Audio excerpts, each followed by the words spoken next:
ഈ ശ്രീധരൻ ഒരു പ്രോജക്റ്റ് കൊണ്ടുവന്ന് തന്നു. ആ പ്രോജക്റ്റ് നടപ്പാക്കാൻ തീരുമാനിച്ചു. ആര്? എവിടെ തീരുമാനിച്ചു? അല്ലല്ല, എവിടെ തീരുമാനിച്ചു? ആള് എത്ര പേര് വാർത്ത കൊടുത്തു? എന്നിട്ട് കുറേ പേര് തർക്കമാണ്. അതിൽ സ്റ്റാൻഡ് ഗേജ് ആണ്, ഇതിൽ മീറ്റർ ഗേജ് ആണ്. എന്നിട്ട് ഗവൺമെന്റ് എന്തിനു സ്റ്റാൻഡ് ഗേജ് അപ്രൂവ് ചെയ്തു? അദ്ദേഹത്തെ പോലത്തെ ഒരാൾക്ക് ഞങ്ങളുടെ അടുത്ത് കൊടുന്നിട്ട് ഒരു പ്രോജക്റ്റ് തന്നു, അത്രേ നടന്നുള്ളൂ. ഞങ്ങളെന്താ ചെയ്തത്? അത് സ്റ്റഡി ചെയ്യാൻ ഒരു കമ്മിറ്റി ഉണ്ടാക്കി. ഒരു റെയിൽവേ എക്സ്പേർട്ട്, ഒരു എൻവയൺമെന്റ് എക്സ്പേർട്ട്, ഒരു ഫിനാൻസ് എക്സ്പേർട്ട്, ഈ 3 ആസ്പെക്റ്റും അതിൽ പരിശോധിക്കണം.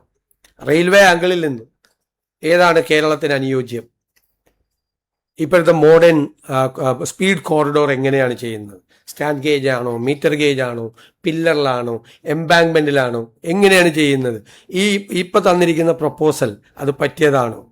നമ്മൾ സിൽവർ ലൈനിനെതിരായിട്ടുള്ള ഞങ്ങളുടെ അലിഗേഷൻ എന്താ? 2 കാര്യമാണ് പറഞ്ഞത്. അത് ഇക്കണോമിക്കലി ഫീസിബിൾ അല്ല, നമ്പർ 1. നമ്പർ 2, അതൊരു എൻവയൺമെന്റ് ഡിസാസ്റ്റർ ആയിരിക്കും. കേരളം പോലുള്ള വളരെ ക്ലൈമറ്റ് ചേഞ്ച് ഒരുപാട് പ്രശ്നങ്ങൾ ഉണ്ടാക്കിയിട്ടുള്ള ഒരു സ്റ്റേറ്റിൽ ഇതുപോലത്തെ ഏത് പ്രോജക്റ്റ് വന്നാലും ഈ ഗവൺമെന്റ് അത് പരിശോധിക്കും, അതിന്റെ എൻവയൺമെന്റ് ഇമ്പാക്റ്റ് പരിശോധിക്കും.